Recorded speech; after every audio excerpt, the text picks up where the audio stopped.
Friends, என்னுடைய subscriber ஒருத்தவங்க ரொம்ப நாளாக ஆப்பம் வீடியோ போடுங்க அப்படின்னு சொல்லிட்டு கேட்டுட்டு இருந்தாங்க. நம்ம ஏற்கனவே பழைய வீடியோவில் ஆப்பம் வீடியோ போட்டிருக்கோம். நான் மறுபடியும் போஸ்ட் பண்ணுறேன். இது வீடியோ ஸ்கிப் பண்ணாமல் ஃபுல்லாக பாருங்கள். வாங்க வீடியோக்குள்ளே போகலாம். ஃப்ரெண்ட்ஸ், நான் இன்றைக்கி மிக்சியில் தான் ஆப்பம் அரைச்சி எடுத்துக்கிட போகிறேன்.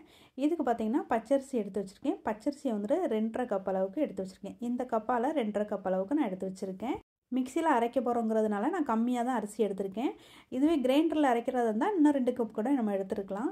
ஸோ பார்த்திங்கன்னா மிக்சியில் அரைக்கிறதுனால கம்மியாகவே தான் நான் எடுத்து வச்சுருக்கேன். பச்சரிசி பார்த்திங்கன்னா ரேஷன் பச்சரிசியாக இருந்தாலும் பரவாயில்ல, இல்லைன்னா நீங்கள் வழக்கமாக மளிகை கடையில் வாங்கியிருப்பீங்களா அந்த பச்சரிசியாக இருந்தாலும் பரவாயில்ல. எந்த பச்சரிசினாலும் ஆப்பத்துக்கு வந்து ரொம்ப நல்லா வரும். ஸோ பார்த்திங்கன்னா இதை வந்து நல்லா வாஷ் பண்ணிவிட்டு ஒரு 3 மணி நேரம் ஊற வச்சிடலாம். இது கூடவே பார்த்திங்கன்னா 1 டேபிள் ஸ்பூன் அளவுக்கு உளுந்து சேர்த்துருக்கேன். உளுந்து நீங்கள் கண்டிப்பாக 1 டேபிள் ஸ்பூனாவது சேர்த்துக்கோங்க. உளுந்து சேர்த்தா தான் ஆப்பம் நல்லா சாஃப்டாக வரும். ஸோ பார்த்திங்கன்னா இதை வந்து நல்லா ஊற விட்டுடலாம். ஓகே, இது நல்லா ஊறட்டு நம்ம 3 மணி நேரம் கழித்து நம்ம வந்து இதை அரைச்சி எடுத்துக்கிடலாம். ஓகே, 3 மணி நேரமாக ஆச்சு. இப்போ வந்து பார்த்திங்கன்னா நான் தேங்காய் வந்து ஒரு அரை மூடி அளவுக்கு தேங்காய் எடுத்து கட் பண்ணி வச்சுருக்கேன். நீங்கள் துருவி கூட வச்சுக்கலாம். நம்ம ஏற்கனவே 3 மணி நேரத்துக்கு முன்னாடி அரிசி ஊற வச்சுருந்தோம். அரிசி நல்லா ஊறிச்சு பாருங்கள். ஆப்பத்துக்கு வந்து அரிசி நல்லா ஊறியிருந்தால் தான் ஆப்பம் நல்லா சாஃப்டாக நல்லா வரும், புஸ் புஸ்ன்னு. ஸோ பார்த்திங்கன்னா இப்போ இதை அரைச்சி எடுத்துடலாம். ஃபஸ்ட்டு இந்த தண்ணியை வந்து தனியாக ஃபில்ட்ரு பண்ணி தனியாக எடுத்து வச்சுக்கிடலாம். இது வந்து ஆப்பம் அரைக்கும் போது இந்த தண்ணியை யூஸ் பண்ணிக்கிடலாம். இதுக்கு ஒரு பெரிய மிக்ஸி ஜார் ஒன்று எடுத்துக்கோங்க. ஃபஸ்ட்டு வந்து பார்த்திங்கன்னா தேங்காவை அரைச்சி எடுத்துக்கலாம். தேங்காய் வந்து பார்த்திங்கன்னா கண்டிப்பாக நீங்கள் ஒரு அரை மூடி அளவுக்கு நீங்கள் சேர்த்துக்கோங்க. நான் வந்து சின்ன அரை மூடிக்கு ஒரு மூடி எடுத்து வச்சுருக்கேன். நீங்கள் ஆப்பம் அரைக்கும் போது தேங்காய் தண்ணி இருந்துச்சுன்னா கூட தேங்காய் தண்ணி ஊற்றி நீங்கள் அரைச்சிங்கன்னா நல்ல ஆப்பம் ரொம்ப ஸ்வீட்டாக நல்லாயிருக்கும். அதே சமயத்தில் பார்த்தீங்கன்னா நீங்கள் பதநீர் வந்து புளிச்ச பதநீர் இருக்குல்ல, அந்த பதநீர் இருந்தாலும் நீங்கள் ஆப்பத்தில் சேர்த்து அரைச்சிக்கலாம். அதுவும் ரொம்ப நல்லாயிருக்கும். சில பேர் சாதம் சேர்த்து அரைப்பாங்க. நான் மோஸ்ட்லி பார்த்திங்கன்னா ஆப்பத்துக்கு சாதம் சேர்த்து அரைக்க மாட்டேன். நான் வந்து இந்த மாதிரி தான் அரைச்சி எடுத்துக்கிடுவேன். ஸோ பார்த்திங்கன்னா ஆப்பத்துக்கு வந்து நான் ஃபஸ்ட்டு கொஞ்சம் அரிசி போட்டு அரைச்சி எடுத்துட்டேன். நல்லா ஃபைனாக நல்லா அரைச்சி எடுத்துக்கோங்க.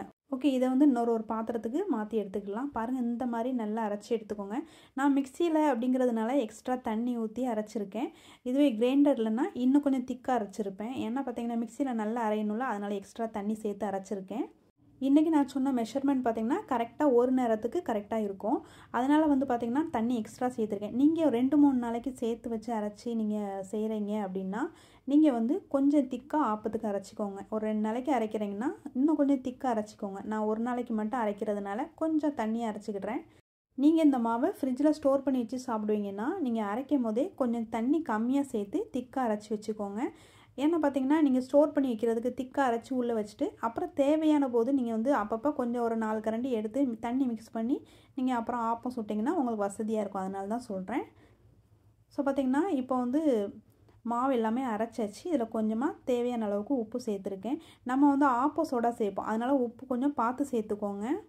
ஆப்ப சோடா வந்து இந்த டைமில் சேர்க்க வேண்டாம். இப்போ உப்பு மட்டும் கொஞ்சமாக சேர்த்தா போதும். இதை எல்லாத்தையுமே நல்லா மிக்ஸ் பண்ணிக்கோங்க. தேங்காய் பார்த்திங்கன்னா நீங்கள் எக்ஸ்ட்ராவே சேர்த்துக்கோங்க. நம்ம அரை மூடி சேர்த்துருக்கோம்ல, அரை மூடி நீங்கள் இந்த நான் சொன்ன மெஷர்மெண்ட்டுக்கு அரை மூடி தேங்காய் கரெக்டாக இருக்கும். நான் வந்து சின்ன கப்புக்கு 2.5 கப் அளவுக்கு தான் நான் அரிசி சொல்லியிருந்தேன். அதனால் வந்து சின்ன அரை மூடியாக பார்த்து தான் நான் தேங்காய் எடுத்திருந்தேன். ஸோ பார்த்திங்கன்னா இதை வந்து ஓவர் நைட் வந்து புளிக்க விட்டுடலாம். ஒரு 8 மணி நேரம் 9 மணி நேரம் நல்லா புளிக்க வச்சிடலாம். புளிக்க வச்சுட்டு காலையில் திறந்து பார்த்துக்கலாம். ஓகே, மார்னிங் வந்து திறந்து பார்த்தாச்சு. 8 மணி நேரமாக ஆயிடுச்சு. இப்போ இது நல்லா புளிச்சு பொங்கி வந்திருக்கு. ஒரு ட்ரிப்பு நல்லா மிக்ஸ் பண்ணிக்கோங்க. பாருங்கள், பொங்கி வந்திருக்கு. நான் வந்து ஓவர் நைட் வந்து ஆப்பத்தை புளிக்க வச்சுட்டேன். நல்லா பொங்கி வந்துடுச்சு.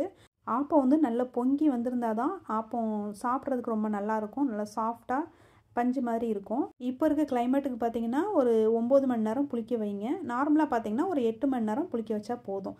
சம்மரில் வந்து பார்த்திங்கன்னா ரொம்ப சீக்கிரமாகவே புளிச்சிரும். ஸோ பார்த்திங்கன்னா நார்மலாக நீங்கள் 8 மணி நேரம் புளிக்க வச்சா போதும். ஸோ பார்த்திங்கன்னா இதை 2ஆக பிரித்து எடுத்து வச்சுருக்கேன்.